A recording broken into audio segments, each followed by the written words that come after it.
We're driving a 2020 Porsche Taycan. Coming up, I'm going to tell you how the Taycan, damn it, I keep saying the name wrong. The Taycan is like noted film composer Hans Zimmer. But first, information explosion.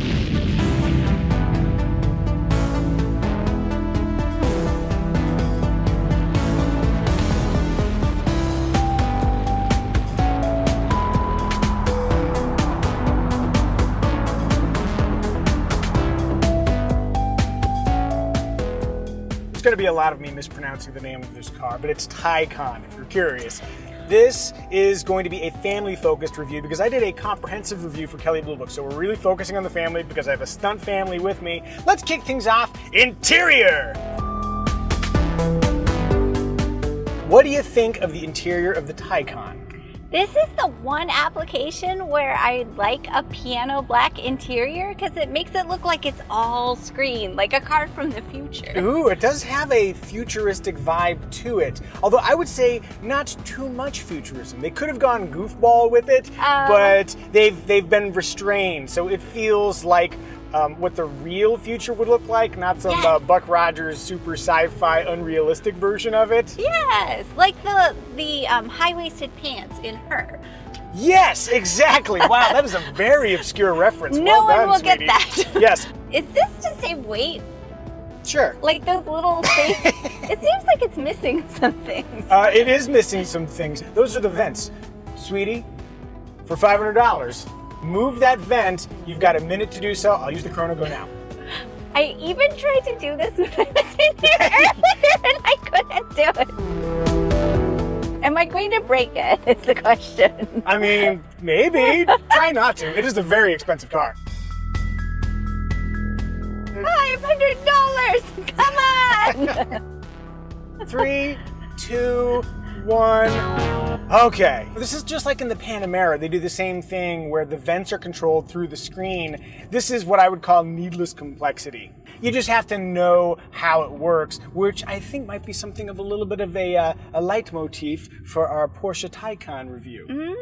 I'll bet this is the only car review you see all week where people use the phrase leitmotif. I mean, maybe somebody else will. I don't know. Doug DeMuro's not into a leitmotif? Yeah, I don't know how that ranks into the Doug score.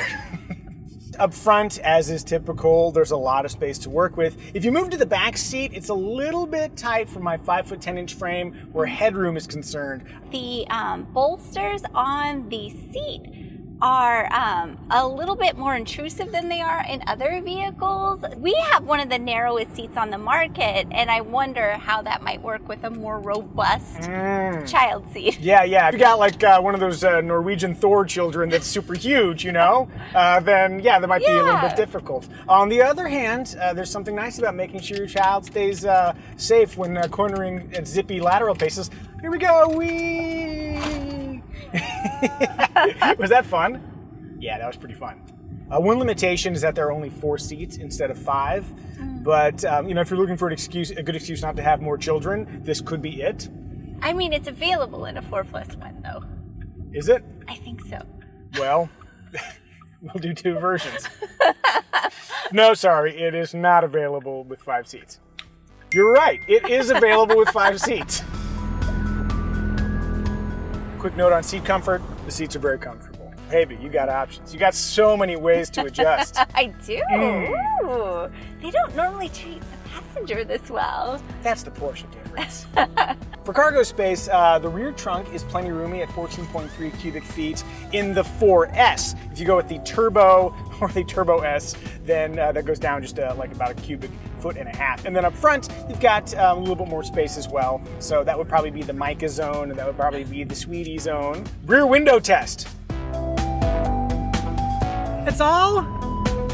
Armrest test. I feel like if they were just a little bit further outboard, I'd have a little wider perch, but fairly soft, no stitching to impede. I'm gonna give that 3/4 up on both sides. We hinted at it a little bit earlier, but taking in the entirety, cargo space, child seat accessibility, and ease for her getting in and out.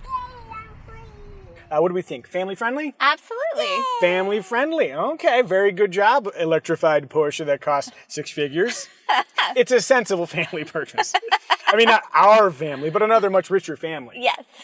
Hey, have you subscribed to Micah Drives? Well, if you haven't, let me incentivize you by saying that at 100,000 subs, I'm going to review a windowless white van, almost a little like that van driven by that old man that was creeping out there, but windowless and creepier. Style! I don't know if I can explain this properly. You know how... Can't wait. Go on. You know how the key looks like a Porsche? This looks like somebody made a Porsche and modeled it on the key. That's very funny. It's true though, because it's very, very sleek. This is the most aerodynamic Porsche they make. It's like a 0.22 drag coefficient, which is essential for electric efficiency. I was going to try and describe it a little bit or have some thoughts, but I don't know if I can top your explanation. Okay, what I will add is that on the exterior there are 2 charge ports. Both sides can be used for alternating current charging like at home. The passenger side, DC charging, direct current charging, which is like the high-speed version. One of the challenges with the Taycan design is the doors. The doors are very, very low, and if you're parked next to a curb, you can't open them. Just give it an extra foot or something. If you'd like to see what I'm driving or flying between YouTube videos, follow me on Instagram, and you can also follow Evie on Instagram if you're curious what her family is up to in motion. So we're going to start the in motion segment the proper way with launch control. Sport Plus mode, left foot on brake, right foot flat, launch control. Whee! Whoa! 0 to 60 occurs in 3.8 seconds. Wow! Was that fun? That was fun. That was fun. And what's crazy is this is not the fastest Porsche Taycan that they make. This is almost the fastest one in the world. It is almost the fastest one in the world. And no one wants any french fries here. That's the kind of esoteric commentary you only get with the Muzio Family Review. Can I show you something odd? Okay, let's see if you are now attuned enough to notice what we're about to experience. Uh-oh. Okay. Whee! Did you feel that? No. Okay. This electric car has a transmission for the rear, a low gear and a high gear. So what happens is that when you're cruising and you floor it, unlike any other electric car you've ever ridden in, or me, it doesn't just go. There's an initial hit of thrust, and then you make it a downshift from the rear transmission that gives you a little extra gusto. My understanding is that if they wanted to make that completely transparent, they could have, but they chose not to. And I understand why. It's like if you've added a transmission to your electric car, you want people to be aware of that. So it's kind of an interesting behavior because I'm used to Teslas where it's just relentless, like it goes and it never stops. That little thing is a little unfamiliar to me. But I think the more you drive it, the more you get used to it, and maybe the more you appreciate it. Ride quality, what do you think? I haven't thought about it, which means it's probably good. That is actually a really good measure of whether something is good or bad. If you don't notice it, it's probably pretty good. Let's see. Oh, this is perfect. Speaking of ride quality, we've got railroad tracks. Oh, excellent. Okay, let's see how it goes. Here we go. Oh, that's pretty good. And as though I'm on the right side of the automotive gods, an on-ramp has appeared. Let's see if we can go through zippily. You want to go fast, sweetie? Yeah. Okay, ready? Here we go. Whee! I mean, pretty cool, right? That was a lot of fun. Yeah, the Taycan steers like a Porsche. The right amount of resistance. It's fast but stable. It's like all the things you want in a high-performance car. How does it compare to a Tesla with the steering? I would say that Tesla tends to make their steering ratios a little bit too quick, which means you have to go to the higher resistance steering settings. So they can be a little over heavy and like a little bit darty. It's almost like this was designed by people who live in Germany.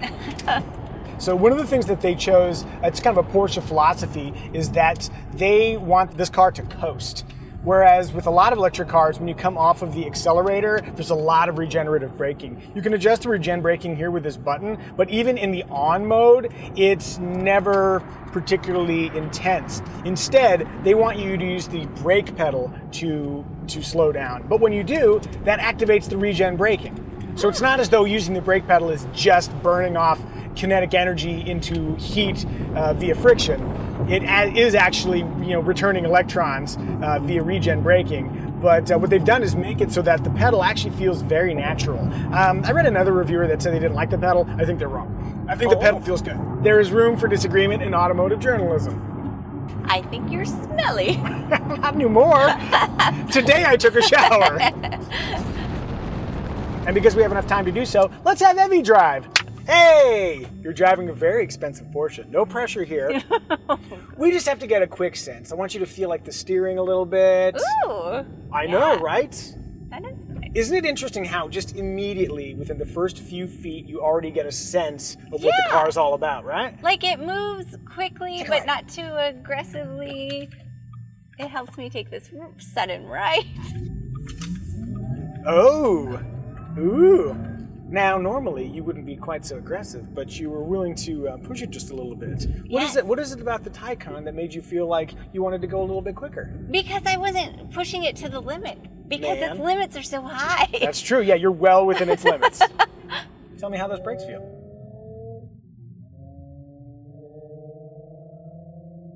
Dang, that was a good stop, too. They're very smooth. Yeah. That was really nice. By the way, while we're seated here, something I didn't mention in the interior, one complaint, this doesn't go all the way up. And it's so awkward to open. It's super awkward to get to, especially from the driver's side. Yeah. Oh, good, I got my complaint in. And is this for cigarettes? What is that? Look, if you've got an easier way to get to Flavor Country, I'd like to hear about it. Is this fun? It is fun. I love that immediate acceleration. It's very quick, but it doesn't make me nauseous the way some electric cars do. Well, maybe it's because you're not pushing hard enough. That's true. Yeah, do me a favor, get slow, baby. Like there's a that pedestrian, we better slow down because he's talk. Yeah, there's a guy running in front. That's a pretty good excuse to slow down. It is. Ready, set, punch it. Yes, that's the stuff. The sound is so fun, too. You like it? It really makes me feel like I'm driving something from the future. I love the sound. We've achieved something approaching automotive bliss. We're going to stop while we're at... Oh, Mommy, that looks like a castle. It does. Thank you for pointing that out, sweetie. Yeah, that building is as intricately designed, yet expressive and emotive as the fine films of Christopher Nolan. See, that wasn't so bad. Overall, I think it's cool that they took something that could feel like a duplication of every other electric car and they made something original. I think that's commendable. That is commendable. In fact, I think all of that is a very good lead into emotion factor. What do you think? Emotion factor? Porsche Taycan? Taycan? The emotion factor is high in here because everything feels a little bit different than your average car, but also like a Porsche. Yeah. To me, it is a Porsche, it drives like a Porsche, and it will either win you green points or tech points depending on your personal agenda. Emotion factor, strong. If you're feeling emotionally moved to buy a Porsche Taycan of your very own, check the Kelley Blue Book listing link in the description. Remarks! In the beginning of the video, I teased that I was going to tell you how the Porsche Taycan is like Hans Zimmer. I'm going to show you right now. There's something called the Sport Sound option. Ready?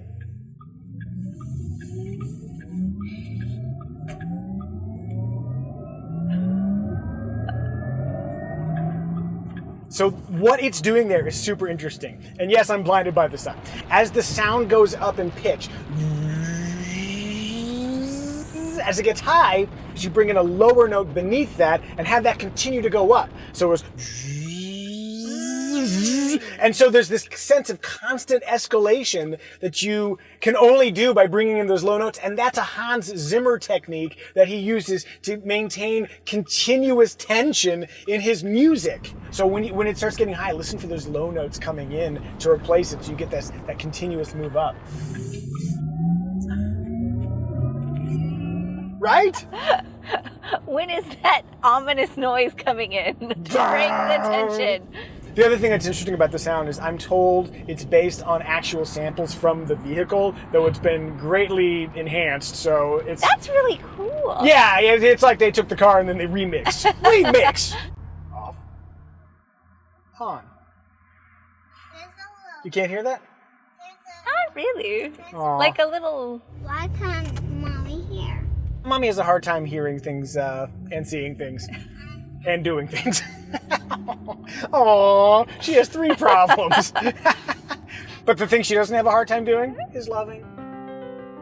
This car has the $1,500 optional panoramic moonroof or glass roof, and this is a mandatory option for early build Taycans. I don't know why they did that, but I like it in here. It really feels open and roomy. As we talked about earlier, infotainment and climate control are all handled via this 2-screen interface. Figuring out what is in each of the different zones is not immediately intuitive, but I think with a little bit of light training, it makes some sense. Apple CarPlay is standard. Android Auto is unavailable. Wow. I know, you can't get it in any Porsches. What's going on, sweetie? You're feeling bored? Well, you should see how the audience feels. Do you think going fast might make you feel a little less bored? Should I go fast? Is that a little less boring? Oh, my daughter was so bored, but then the electric torque of the Porsche Taycan made everything okay. Ding. As mentioned earlier, this is not the ultimate expression of Taycan. There's a Turbo and a Turbo S that are much more expensive and even faster. The Taycan is available for a $7,500 federal tax incentive, which means you've got more money to spend on options, and that's great because Porsche gives you a lot of them. There are so many things you can do to customize your Porsche. Hey, do you want me to throw a bunch of numbers at you? Sure do. Okay then. So the Porsche Taycan is an 800-volt electric car. That means it can charge at up to a 225 kilowatt rate, which means it can go from a 5% to an 80% charge in 22.5 minutes. But finding one of those chargers in America is going to be very, very unlikely. So if you were using a more common 50 kilowatt charger, then that process is going to take right about 93 minutes. So that's a lot longer, but it still charges in a reasonably quick rate. And for extended travel, you can make use of the Electrify America charging infrastructure, which Porsche gives you 30-minute charging blocks for free during the first 3 years of ownership. But most people will probably charge at home overnight. I have said too much stuff and too many numbers in sequence. I am now going to stop talking. And because most people who buy one of these will also have other cars, me bringing up the fact that there are less expensive electric cars with more electric range is a completely moot point. Did we miss any remarks? If so, tell us in the comments. Synopsis! I'm reminded of a movie that features the music of Hans Zimmer. While clouded with complexities, at its heart, the Taycan is an action-packed ride anchored by a reverence for humanity. To me, it is the inception of electric cars. You know what? I always overthink these things. I think you're right. You find films of Christopher Nolan. Yeah, I am right. Isn't it nice when we all agree? Hooray! If you haven't followed Micah Drives or Micah Flies yet, please subscribe to the channel. At 100,000 subs, I'm going to review a windowless white van. If you'd like to see what I'm driving or flying between videos, follow me on Instagram or follow Evie on Instagram to see what our family's up to. I think this was a very successful Taycan video, and I said it right the last time. I'm going to stop saying that name. High five. Sweetie, high five. And you, come get your high five.